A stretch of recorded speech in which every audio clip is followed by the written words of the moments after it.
سوال یہ پیدا ہوتا ہے کہ اگر یہ تینوں مذہب یہودی، عیسائی اور مسلمان ایک اللہ کو ماننے والے ہیں تو کیسے یہ فرقوں میں تقسیم ہو گئے؟ کیا ان کا ایمان اللہ کے رسولوں پر، اس کی کتابوں پر، یوم آخرت پر، تقدیر پر، فرشتوں پر نہیں ہے؟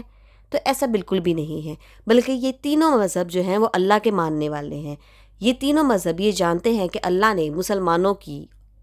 بھلائی کے لیے وقتاً فوقتاً جو ہے وہ رسول بھیجے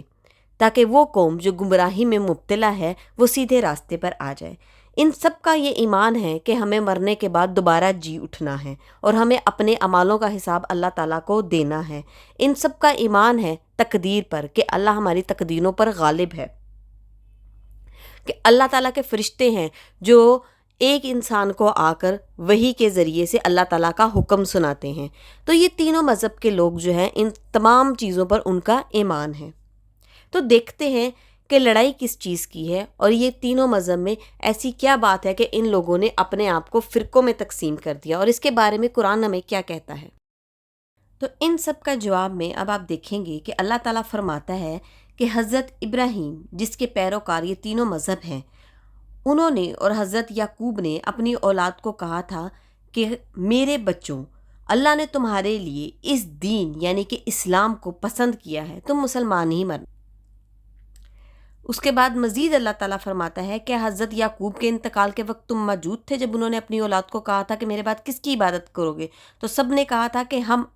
حضرت ابراہیم، اسماعیل اور اسحاق کے معبود کی عبادت کریں گے جو ایک ہی ہے یعنی کہ اللہ تعالیٰ۔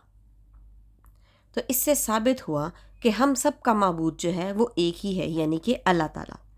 یہ کہتے ہیں کہ یہود و نصار بن جاؤ گے تو ہدایت پاؤ گے، نہیں، بلکہ صحیح راہ والے وہ ہیں جو ملت ابراہیمی والے ہیں، اور ابراہیمی جو تھے وہ مشرک نہیں تھے بلکہ اللہ تعالیٰ کو ماننے والے تھے۔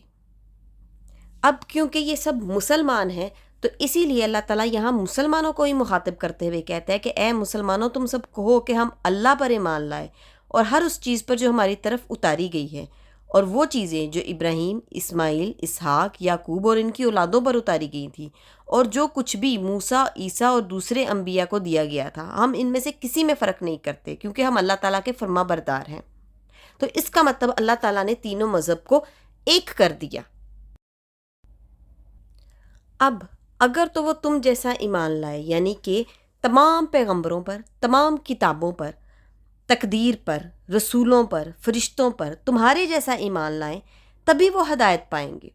اور اگر وہ منہ موڑ لیتے ہیں تو پھر وہ گمراہی میں ہیں۔ مزید اللہ تعالیٰ بیان کر رہا ہے کہ سب سے اچھا رنگ جو ہے وہ اللہ کا رنگ ہے، تو اس کا رنگ اختیار کرو، اسی کی عبادت کرو۔ اب اللہ تعالیٰ مزید فرماتا ہے آپ کہہ دیجئے کہ تم مجھ سے اللہ کے بارے میں جھگڑتے ہو جو تمہارا بھی رب ہے اور میرا بھی رب ہے، تم تمہارے اعمالوں کے بارے میں جواب دو اور ہم ہمارے اعمالوں کے بارے میں جواب دہ ہیں۔ اب یہ لوگ کیا کہتے ہیں کہ ابراہیم، اسماعیل، اسحاق اور یعقوب علیہ السلام یا ان کی اولادیں جو تھے وہ یہودی یا نصرانی تھے، تو اللہ تعالیٰ یہاں پہ فرماتے ہیں کہ تم زیادہ جانتے ہو کہ میاں میں زیادہ جانتا ہوں۔ اللہ کے پاس اس سے زیادہ ظالم کون ہوگا جو شہادت کو ہی چھپا دے؟